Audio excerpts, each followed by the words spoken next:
So we know who you're going to play. What's your initial reaction?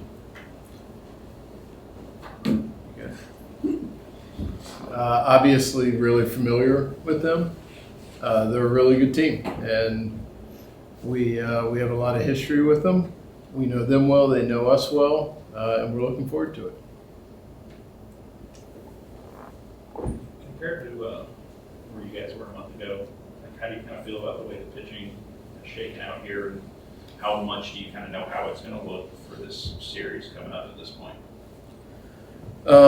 We're still having a lot of internal conversations about it. I think no matter how it shakes out, we're going to have a really talented pitching staff. There's going to be tough decisions and probably some really talented pitchers that won't make this roster. And I think it just speaks to the depth, the number of guys who have really stepped up this year. We've talked about this in the past. We may have to approach it in a more unconventional way. But the arm talent and the depth that we have, we feel really good about. Yeah, I mean, I think it's lacking potentially in some experience we have in talent, but I think overall the group has performed really well, especially down the stretch. So, excited to see these guys get out there and perform. I mean, you guys are implement sort of a conventional pitching staff. How do you guys sort of work on mitigating the variance that'll come with it if you're sort of using more guys, using openers like that might be introduced obviously in postseason scenario as opposed to like traditional starters? I mean, there's variance that comes with that too. We can attest to all different outcomes and scenarios. The thing is you go through a really long season to put yourself in the best position you possibly can. And we've done that in the sense of having a bye from the first round, having home field in this round. And as you get through the season, certain guys are going to emerge, injuries are going to happen, things are going to happen over the course of a season that we expect and we know will happen.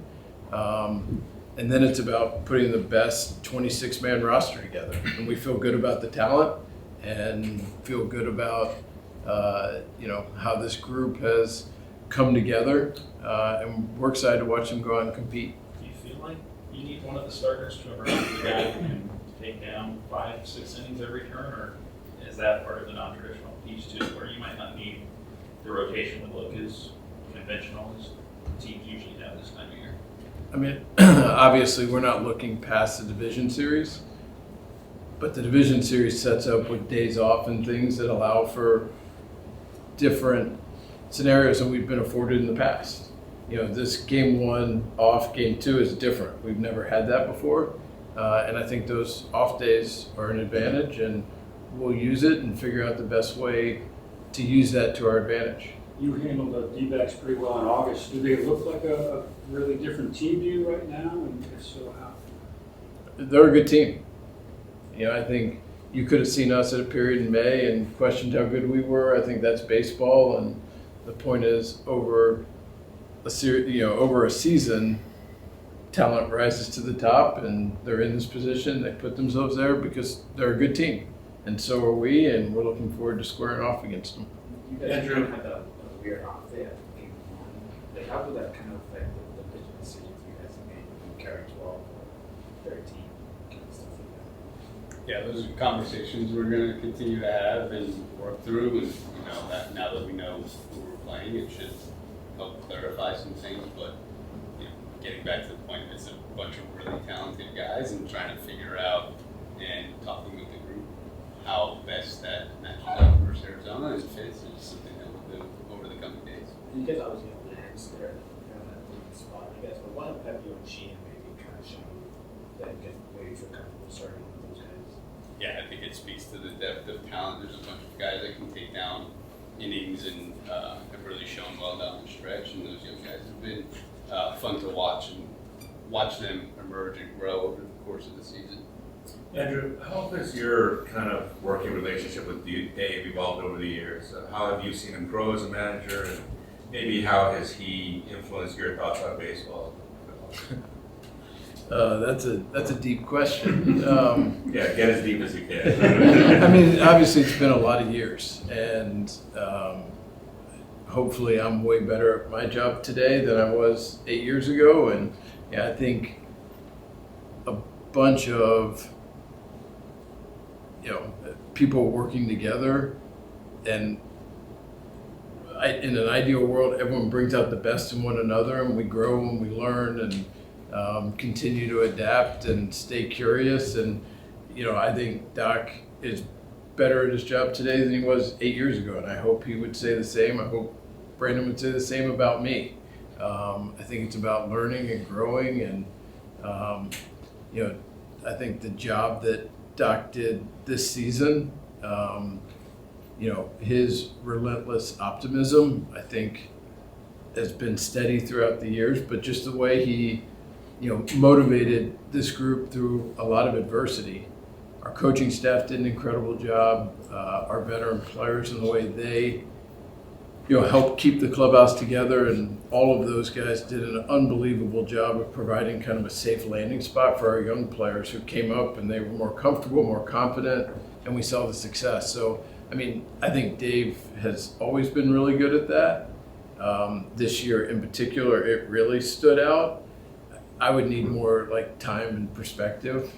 I live so much in the moment to look back, but I think he's really, really good at his job, and I think he did a phenomenal job this year. And we look forward to him, at the helm, through hopefully what is 11 wins.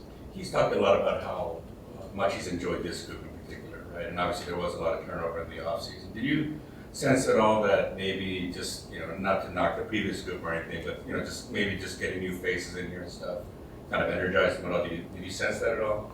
I don't know. I think there's a natural kind of evolution. Our team in picking a year looked different than the year before. I think, that's the nature of this business. And, I think the collection of guys we brought in meshed really well with the group we had here. And that's something you don't really know. On paper in the off season, doing our homework and going through and finding the right fits both on the field and in the clubhouse is something that we're always focused on. And the way this group has come together has really stood out. And I think, it will be a strength for us this month.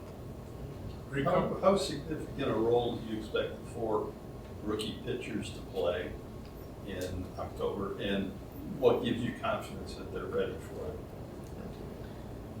They're going to pitch meaningful innings for us. They've shown over the course of the year they've been exposed to and handled different adversity and hot situations really well.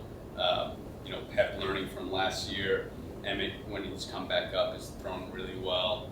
Bobby, each and every start has been, he is hungry and learning from each pitch, each outing, and trying to continue to improve at every turn. So it's been a group that we've watched develop over the years, and then really starting to see them understand how to navigate major league lineups and games. We feel very good about this group, and we'll go see them perform in the postseason on the biggest stage. When you evaluate those young pitchers, are you looking at the body of work throughout the season, or does their recent success, the momentum they may have towards the tail end of the season, play a big role? We're always looking at body of work, but then chunking out different time frames. Okay, there was an adjustment here. He had a different cue at this point. We find those to be very meaningful and important along the way, and you can kind of see these guys grow, because I think our player development is the best in the game. You can only get those guys so far before they understand what it takes to get here, and you just kind of have to experience it. So it's been, I think it's super beneficial that these guys have gone through this, had some adversity, and now come out the other side of it throwing the ball really well. Are you comfortable with Clayton Kershaw if he has to go on 4 days rest at some point? Because inevitably it could happen. I know he hasn't done it since returning from the IL. Are you comfortable doing that in the postseason? Yeah, from my standpoint, Kersh is the greatest competitor I've ever seen. And it's one of those things that, with all of our pitchers. After an outing, we'll assess and evaluate where guys are. But we have a lot of confidence in Kirsch with the experience and just how good of a competitor he is. And to your point, we haven't done it in a little while. He feels like he's in a good position to do it, and so we're excited by that. And someone told you guys 3 or 4 months ago you wouldn't have Dustin, you wouldn't have Tony, Julio, Walker would be back. Like, you expected to still be as confident as you guys kind of are in how the pitching shaping up right now? I mean, it's one of those things that in the off season, as we're talking about, the depth, these are all guys that we were really excited about and have had and have very high hopes for. Didn't necessarily expect to count on them as early as we did, but to their credit, they took that opportunity and have learned and grown in so many ways that benefited the 2023 Dodgers and will continue to this month, but it will also continue to pay dividends for years to come. With Emmett Sheehan specifically, he was down in the minors in August, came back in September. He seems to really have seized his opportunity. What particularly have you seen different from him this last month? Kind of getting his routine dialed in and feeling, understanding that he belongs here and he can not only compete but really handle major league hitters. We saw it watching him in Double-A. The stuff that he was bringing to the table was so impressive. So much so that we brought him straight here, and then to the point of hey, there's a little bit of a calibration and understanding what it takes to navigate the major league game. So that reset to go back down and kind of dive back into what made him really good before that. And he had a couple really strong games here as well, but just a little bit of a reset to come back up and hey, we believe in you. You can do this. Now that he's come back up, I think there's a different level of confidence and focus on what he knows he needs to do.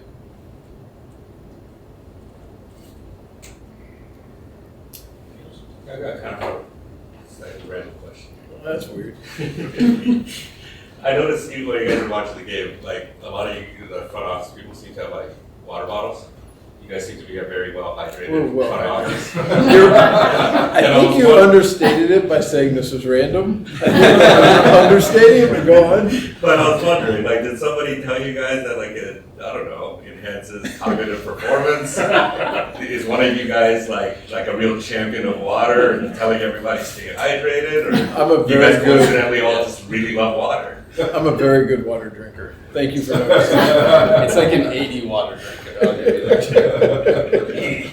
And Ron Porterfield, when he was with the Rays, we were all together, he's if you're thirsty, it's too late. That always stuck with me. So that's the guy we should credit.